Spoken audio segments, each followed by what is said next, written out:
Bismillah. Vous, Leslie en resta bouche bée. Les yeux de Nick luisaient comme des braises. Toujours en pleine forme, Fanny. Ne m'appelez pas Fanny. Et pourquoi pas? Vous le savez très bien. Et par lesquels s'approche et l'appelle par son nom. Vous êtes impossible, Nick, mais obstiné. Que faites-vous ici? Semblez fasciné non par son visage, mais par le décolleté de sa robe, qui révélait la courbe de sa poitrine. Leslie rougit. Si seulement elle avait eu sa veste pour se cacher. Au diable, Bonnie et ses bonnes idées. Laissez-moi, pas question. C'est une erreur que j'ai déjà commise, on ne m'y reprendra plus. Il la regardait avec un sourire un peu cruel. Vous regardez tout le temps cette porte? C'est le gala de la Fondation Daniels, on pourrait entrer et parler un peu ensemble. Non. S'ils entraient dans cette pièce, c'en était fini de son secret. Non seulement Nick saurait qui elle était, mais encore il dirait à Prudence, à Harold, à tout le monde, que Leslie les avait trompés, qu'elle avait une vie secrète sous le nom de Fanny Duval, romancière. Vous êtes toute pâle, Fanny. Pourquoi? Elle eut un geste désabusé pour indiquer qu'aucun mot ne pouvait décrire ses problèmes. Que voulez-vous? Tout ce que vous avez à offrir, Fanny. Mais expliquez-moi d'abord pourquoi vous m'avez laissé tout seul sur ce quai avec deux policiers convaincus que le brillant reporter se payait leur tête. En elle-même, Leslie devait bien convenir qu'il avait droit à une explication. Mais combien de temps pourrait-il rester dans le hall sans attirer l'attention? Déjà, l'employé du vestiaire les regardait avec curiosité. Pas ce soir, demain. On se rencontrera où vous voudrez, mais pas question, ici et tout de suite, Fanny. Mais je ne peux pas. Elle regarda par-dessus son épaule. La porte était ouverte. N'était-ce pas Harold qui se tenait dans l'embrasure? Pas ici, je vous en prie. Alors dehors. S'il vous plaît, vous ne pouvez donc pas? Vous n'avez pas le choix. Il voulut la prendre par la main pour l'emmener, mais ses doigts rencontrèrent la bague de fiançailles et son geste s'arrêta net. Comment, vous êtes fiancé? Ne me dites pas que Ken Powell a déjà obtenu le divorce. Je ne suis pas fiancé à Ken Powell. Je m'en doutais bien. Alors vous en avez donc pris un autre piège. Eh bien, présentez-moi donc le futur Monsieur Duval, ça me plairait beaucoup. Mufle. Nous avons beaucoup de choses à nous dire, lui et moi. C'est du chantage? Exactement. Si vous ne me dites pas ce que je veux savoir, on entre et vous vous expliquerez avec votre fiancé. À vous de choisir. Leslie dut capituler. Sortons et soyez discret si ce mot-là fait partie de votre vocabulaire. Leslie se dit qu'au moins la moitié des serveurs avaient vu la scène. Si Harold la cherchait, il y aurait une bonne douzaine de personnes pour lui dire quand et avec qui elle était sortie. L'hôtel donnait sur Central Park. Ils s'arrêtèrent près d'un banc. « Vous n'avez pas peur, toute seule avec moi dans le noir? J'ai été toute seule avec vous dans de pires endroits. » Nick se mit à rire doucement. « Et votre fiancé ne serait pas intrigué s'il vous trouvait au clair de lune avec un autre? Mais peut-être ce pauvre diable en a-t-il déjà pris l'habitude? Inutile d'être grossier. Oh non, soyons polis et civilisés. Vous êtes toujours comme il faut, n'est-ce pas, Fanny? Sauf quand il s'agit d'aller passer quelques minutes au commissariat. Écoutez, je suis désolé. Je n'en doute pas, je ne suis pas prêt d'oublier la façon dont vous avez pris la poudre d'escampette, tandis que j'essayais d'expliquer la disparition du témoin principal. J'aurais trouvé ça très drôle si ce gosse n'avait pas été dangereux. Brusquement, Leslie fut submergée de honte. J'aurais voulu rester, mais... Ken Powell, vous attendez? Je sais. Oh, vous avez été bien content de me voir quand je suis venu à votre aide. Mais dès que vous avez pu me planter là pour rejoindre votre amant... Ah, voilà le fin mot de l'affaire. Je vous ai blessé dans votre sacro-saint amour-propre. Je répète que je vous prie de m'excuser, mais je suppose que si je vous le demandais pendant un siècle, ça ne serait pas encore assez. Ne gaspillez pas votre temps, mon amour-propre a déjà été blessé par des experts en la matière, et j'ai survécu. Plutôt que de me présenter des excuses sans me donner la moindre explication, venez avec moi. Déposez plainte contre le voleur. Vous êtes fou? Comment faire? C'est simple. Il y a un commissariat pas très loin. On peut même y aller à pied. Vous ne comprenez donc pas? Il m'est absolument impossible d'aller à la police. Et vous allez encore me donner une bonne raison complètement inventée pour vous permettre de filer? La prochaine fois qu'on vous agressera, j'espère bien qu'il n'y aura personne pour vous aider. La véhémence de Nick surprit Leslie. Elle en faisait une question de principe, plus que d'amour-propre. Écoutez, je suis vraiment désolé, vous ne savez pas ce que c'est que d'avoir peur. Alors, vous ne pouvez pas comprendre ce que je ressens. Si je me suis enfui, c'est parce que j'avais peur. De quoi, Fanny? Déjà, elle semblait un peu moins en colère. Elle hésita. De vous, Fanny Duval, ce n'est pas mon vrai nom. Vous le savez, je ne pouvais pas donner à la police mon identité et mon adresse. Vous les auriez su et vous vous en seriez servi contre moi. Il cessa de marcher de long en large et se planta devant elle. Vous feriez aussi bien de me le dire tout de suite. De toute façon, je le saurais. Elle soupira, il l'avait gagné. Pourtant, il semblait n'en tirer aucune gloire. Son visage ne reflétait que la curiosité et qui sait, peut-être un peu d'inquiétude. Je sais, Nick. Je m'appelle Leslie Daniels. Il fronça les sourcils impris. Comment? Vous êtes la fille d'Harrison Daniels? Leslie hocha la tête et se sentit soudain soulagé d'un grand poids. Il semblait à la fois surpris et compatissant. Mais je croyais que c'était une petite fille. J'ai 23 ans. Bon sang, comme le temps passe. L'air abasourdi et glissa la main dans les cheveux. Bien sûr, on ne peut pas s'habituer à la perte d'un homme tel qu'Harrison Daniels. C'est peut-être pour cela qu'il est encore si présent dans notre esprit. Leslie aurait pu supporter l'ironie de Nick, mais ce temps plein de compassion la mettait mal à l'aise. Elle avait du mal à retenir ses larmes. Elle ne se souvint plus du moment où il l'avait fait s'asseoir près de lui, un bras autour de ses épaules. C'est donc si difficile? Vous n'avez pas idée. Dites-moi, Fanny. Et c'est ce qu'elle fit. Elle lui raconta tout. Prudence, la fondation, son livre, cette double vie qu'elle n'arrivait plus à mener de front. Dans sa bouche, les mots se bousculaient. Quand elle eut fini, elle se sentit plus calme. Pauvre Fanny. Jamais personne ne vous a soutenu, n'est-ce pas?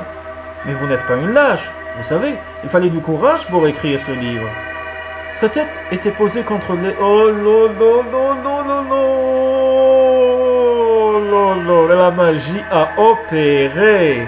Cupidon a lancé sa flèche. Seigneur, sa tête était posée contre l'épaule de Nick. Vous connaissez ma tante Prudence? Oui, alors? Elle est aussi sensible qu'un corset de fer et aussi aimable qu'une porte de prison. Leslie eut un rire bref. Si elle apprend que j'ai écrit La femme au poison, elle va me punir terriblement. Pire encore, elle me mettra au banc de la famille. Ah oui, la fondation devient très collée montée ces derniers temps. Je me demande ce que Harrison Daniels en aurait pensé. Il aurait complètement désapprouvé cette évolution. Papa voulait aider les gens, pas les juger. Prudence aime le pouvoir. Ce qu'elle veut, c'est contrôler la vie des autres. À commencer par la vôtre. Vous le savez bien. Et votre fiancé ne vous soutiendrait pas? Leslie frissonna. Harold, vous voulez rire? C'est plutôt lui qui jetterait la première pierre. Voyez-vous, ce n'est pas moi qui l'aime. Pas la vraie Leslie. Celle qui l'aime, c'est la fille d'Harrison Daniels, douce et convenable. Vous n'êtes pas comme votre père, ce n'est pas un crime. Et vous n'êtes pas non plus ce que souhaite Prudence Daniels. À mon idée, c'est plutôt une bénédiction. Cela veut-il dire que mes péchés sont pardonnés? Non. Il parlait sérieusement. Alors que voulez-vous de moi? D'abord ceci. Il s'approcha d'elle et l'embrassa très doucement sur la bouche. Le cœur de Leslie se mit à battre plus vite. Elle se pencha vers lui. Alors il prit le visage de la jeune femme dans ses mains et l'embrassa encore. C'était de tendres petits baisers pleins de promesses et de retenue qui faisaient croître le désir qu'elle avait de lui. Elle glissa les mains autour du cou de Nick et murmura son nom d'une voix qu'elle ne contrôlait plus.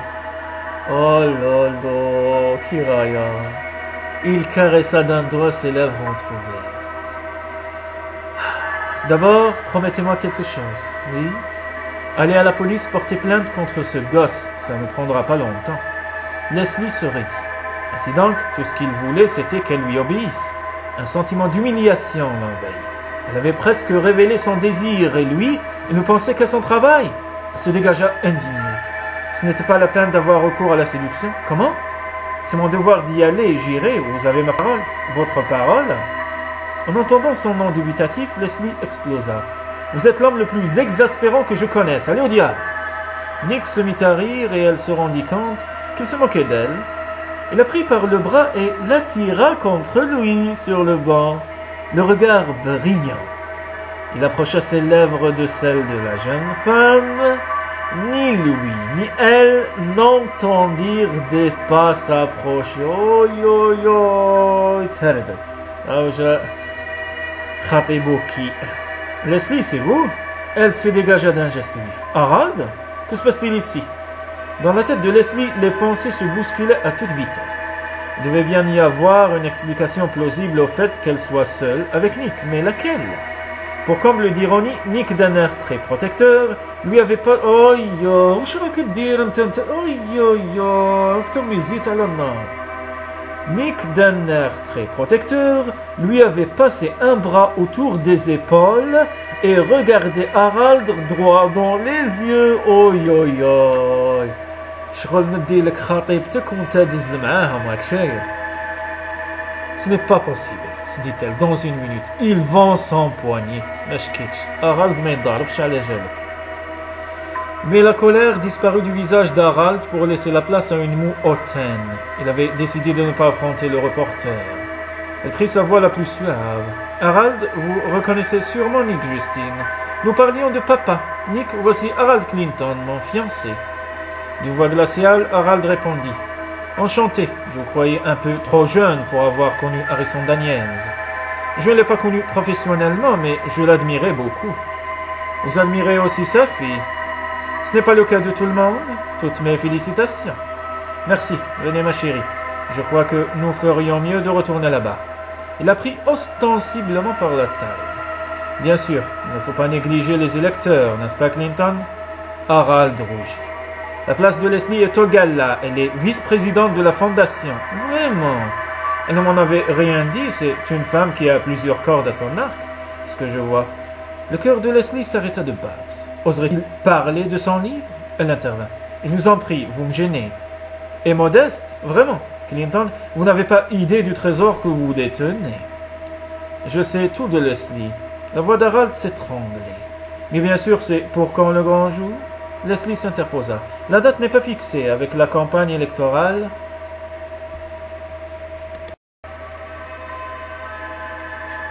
Les choses sérieuses d'abord. Les deux hommes ne s'adressèrent plus la parole, mais l'atmosphère était plus que tendue. Et Nick ne semblait pas vouloir abandonner la partie et se retirer. Il fallait faire quelque chose. Venez danser, Harold. Ravi de vous avoir vu, monsieur Justine. Et elle entraîna son fiancé sur la piste. Tandis qu'elle dansait, elle suivit Nick des yeux et le vit rejoindre Mildred Smith. Évidemment, c'était elle qui était responsable de sa présence. Sans doute avait-elle tenu parole et ne lui avait-elle rien dit. Elle s'était contentée de l'inviter à la soirée et de laisser faire les choses. Bien joué, mais elle allait en entendre parler. Eh, réveillez-vous. Qu'avez-vous donc ce soir? Harold semblait d'une humeur massacrante. Je suis épuisé. Tous ces gens à voir, toutes ces mains serrées. Vous feriez bien de vous y habituer. Cela va faire partie de votre rôle désormais. Elle eut soudain la vision de l'avenir qui l'attendait avec Harold. Un avenir essentiellement constitué de réunions mondaines au cours desquelles elle chanterait ses louanges, tout en passant les petits fours. Sans même penser à ce qu'elle disait, elle s'écria « Non, comment non ?» Harold lui souriait d'un air indulgent. Comment avait-elle pu le trouver beau? Il était insipide. Il n'émanait de lui ni force, ni intelligence exceptionnelle, ni compassion.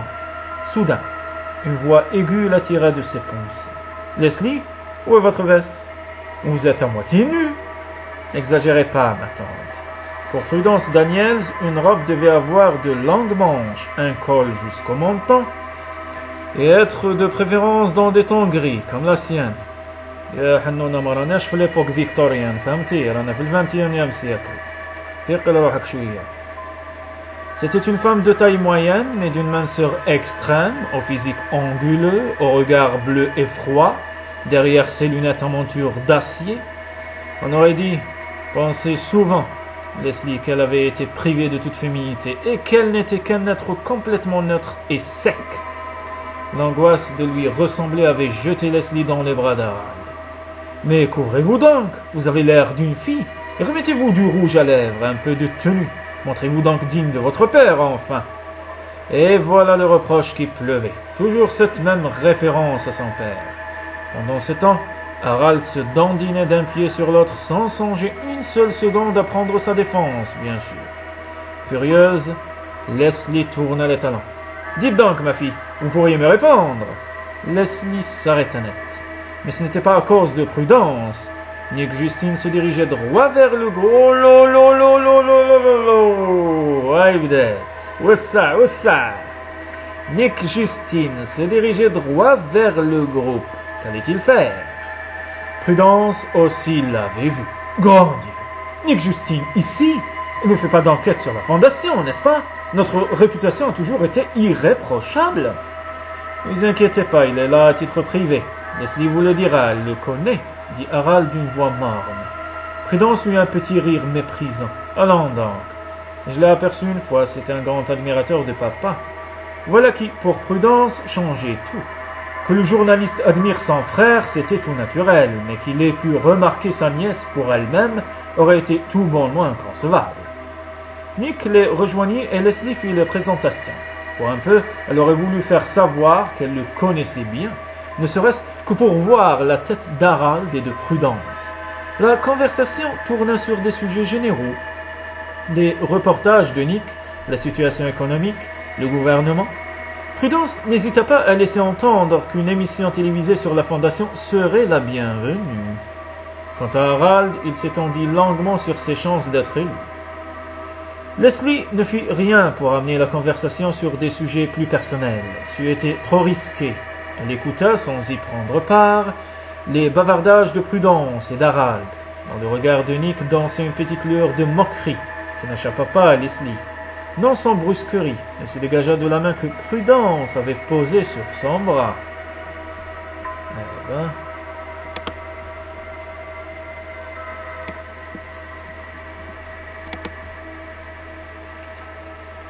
Vous dansez, mademoiselle Daniels? Leslie en resta bouche bée. Mais sa tante se mit à rire.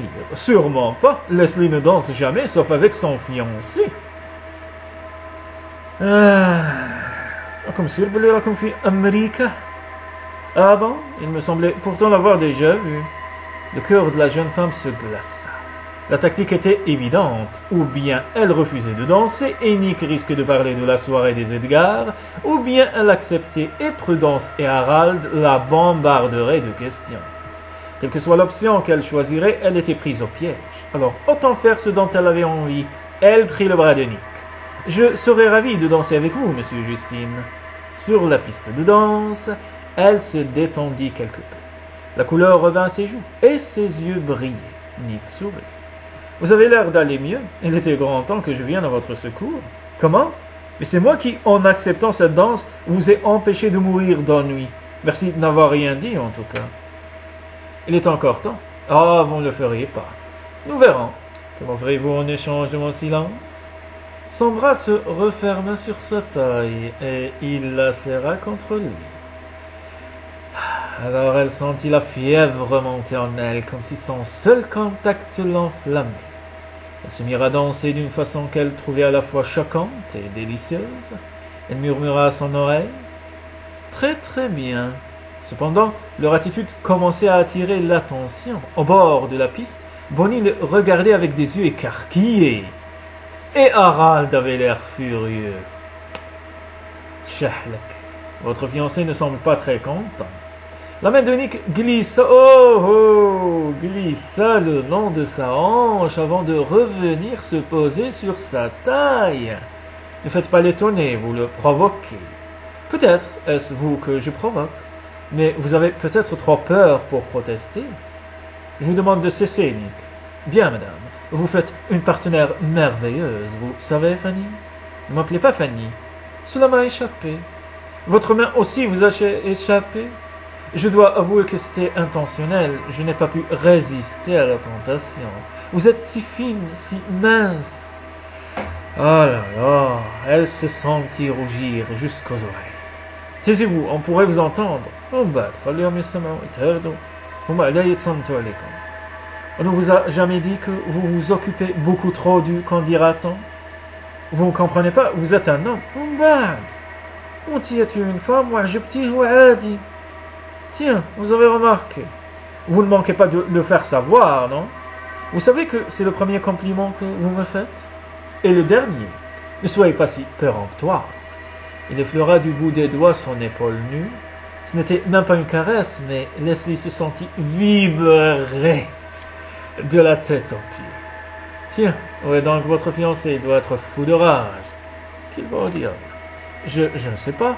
Ah non, Fanny, il est furieux, mais il ne dira rien, parce que ça pourrait me fâcher. Et alors, ce serait très mauvais pour sa campagne. Vous voyez, on vous met Harold Clinton juste en dessous de la pile de bulletins de vote des youths. Je le sais et je m'en moque. Ah bon? Alors, ne soyez pas idiote. Vous méritez mieux que cela. Que répondre? Ils finirent de danser en silence et quand il la quitta, elle se sentit tout à fait seule et abandonnée. Bientôt, Harold la rejoignit et il fallut danser avec lui. Il exigeait son dû, en quelque sorte. Même dans ses bras, Leslie ne pouvait s'empêcher de penser à Nick, à sa conduite désarmante, à ses réactions inattendues. Harold se pencha vers son oreille. « Vous êtes magnifique ce soir, j'ai hâte de rentrer. On ne peut pas partir avant des heures, c'est la soirée de la fondation. » Elle leva les yeux et le regard d'Harold lui fit peur. Se retrouver dans ses bras. Non, plus maintenant, plus jamais. Il fallait voir la vérité en face. Elle ne pouvait l'épouser. Tant pis pour Prudence, elle trouvait un moyen de rompre leur fiançailles.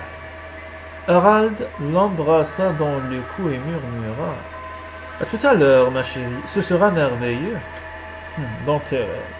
Pour Leslie, ces mots gâchèrent tout le reste de la soirée, tandis qu'elle passait de groupe en groupe et souriait aux invités, elle ne pouvait s'empêcher de penser à la terrible dispute qui s'annonçait.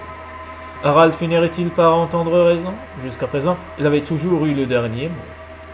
Tout à coup, l'orchestre entama une mélodie qu'elle avait entendue au cours de la nuit des Edgars. De loin, Nick la fixait. C'était plus qu'elle n'en pouvait supporter. Elle quitta la réception et sortit dans le parc. Dès qu'elle fut dehors, elle entendit qu'elle était suivie et se retourna. Nick était là, sans un mot. Il la prit dans ses bras, oh lolo, lolo, lolo, et doucement l'entraîna sous les arbres. Depuis la nuit du plaza. Ne parlez pas de cette nuit, s'il vous plaît, ne dites rien, je vous en prie. Il obéit, ferma les yeux et s'appuya contre lui. Elle pouvait à peine respirer tandis qu'ils dansaient, serrés l'un contre l'autre. Oh là là, elle aurait voulu que cela dure toujours pour ne jamais devoir affronter ni Prudence ni Harold. Ah, le galp shady. Quand la musique s'arrêta, il la prit par la main et la conduisit jusqu'à un banc à demi caché par des lilas en fleurs. Sans résistance, elle se laissa entraîner. Et quand il se tourna vers elle, il avait le visage fermé. Oh là là, hostile même. Aïe aïe aïe. Leslie sentit le cœur lui manquer. Peut-être ne ressentait-il pas du tout les mêmes choses qu'elle. Elle avait si peu d'expérience. S'il jouait avec elle, elle ne serait même pas capable de s'en apercevoir. Il ne fallait pas qu'elle fasse le premier geste, mais s'il ne l'embrassait pas, elle allait se mettre à pleurer. Elle en était sûre. D'une voix sèche, il l'attaqua. « Nous avons une affaire à régler. »« Une affaire, comment ça ?»« Avec la police. »« Mais ماشي وقتها نسى la police ولتها بالماضي ما يكلخ ماشي وقت la police دوكا وقت الحب والعشق والغرام. » Oh là là, avec la police? Vous m'avez donné votre parole, vous vous souvenez? Taïe, la belle. Bien sûr, je tiendrai ma promesse, j'irai demain. Il tira une carte de son portefeuille.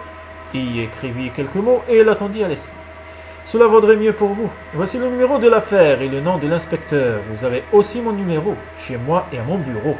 J'appellerai le commissariat pour les prévenir de votre visite. Si lundi matin à 10h vous n'y êtes pas allé, je viendrai vous chercher à la fondation pour vous y emmener moi-même. Et je raconterai à tout le monde les circonstances de l'incident. Mais c'est du chantage. Peu importe. Surtout n'oubliez pas, lundi matin, 10h, dernier délai. Comment? Il partait déjà? Elle se leva affolée. Attendez! Qu'y a-t-il? Pourquoi se montrait-il brusquement si dur? Vous n'avez pas parlé de mon livre? Pas encore. Je voulais vous laisser le temps de mettre vos affaires en ordre. Et votre reportage, vous allez l'abandonner? C'était un sujet dangereux et elle le savait. Non. Même si je vais à la police? En aucun cas. Vous allez ruiner ma vie, ce serait monstrueux de parler de Fanny Duval dans votre émission. Le prix du premier roman policier, c'est de l'information. Est-ce ma faute si Fanny Duval est aussi Leslie Daniels? Je vous rappelle que rien de tout cela ne serait arrivé si vous n'étiez pas allé à la nuit des Edgars. Personne ne vous y a forcé. Vous y êtes allé parce que vous en aviez envie. Maintenant, il faut en payer les conséquences. D'une toute petite voix, elle protesta. Mais je ne pouvais pas savoir. Vous tenez donc tant à Harold Clinton et à votre tante? Elle sourit. Il représente tout ce que j'ai au monde, mais vous pouvez sans doute pas le comprendre. Le croyez-vous vraiment? Il la força à le regarder avant de se pencher vers elle, et il l'embrassa avec une fougue et une violence qui n'avaient rien de commun avec leur tendre baiser du début de la soirée. Frémissante, Leslie le laissa prendre possession de sa bouche. Nick? Sa phrase s'arrêta dans un cri lorsqu'ils roulèrent sur le banc. Corps contre corps, Nick l'embrassait avec passion, et sans aucune retenue, sauvagement. Elle lui rendait ses baisers, caressait son visage, se pressait contre lui avec ardeur. Elle ne s'était jamais comportée ainsi avec aucun homme, et elle n'en éprouvait aucune honte, dans une sorte d'ivresse. Elle se disait: qu'il pense de moi ce qu'il voudra, quelle importance, s'il voit à quel point j'ai envie de lui, moi je sais combien il me désire. Nick se redressa et la regarda attentivement, comme s'il tentait de lire ses pensées les plus secrètes. Leslie savait que son émotion se lisait sur son visage et ne cherchait pas à la dissimuler. Elle tremblait de tout son corps lorsque Nick lui caressa les cheveux, la joue, la gorge, lorsque ses mains frôlèrent son épaule nue et descendirent vers sa poitrine. Ils restèrent un instant immobiles, puis Leslie le prit par les épaules et l'attira sur elle. Jamais elle n'aurait pu imaginer qu'elle ferait un jour ce geste. Elle aimait sentir son poids sur son corps, entendre sa respiration haletante. C'était pour elle comme une victoire de se rendre compte que Nick Justine perdait le contrôle de lui-même. Oh là là. Soudain, il se redressa et regarda Leslie comme s'il voulait graver son image dans sa mémoire. Tout dans son attitude indiquait son désir, son consentement, ses bras ouverts, ses lèvres gonflées, ses yeux brillants. Mais au lieu d'une caresse, il lui donna un ordre. Lundi matin, n'oubliez pas.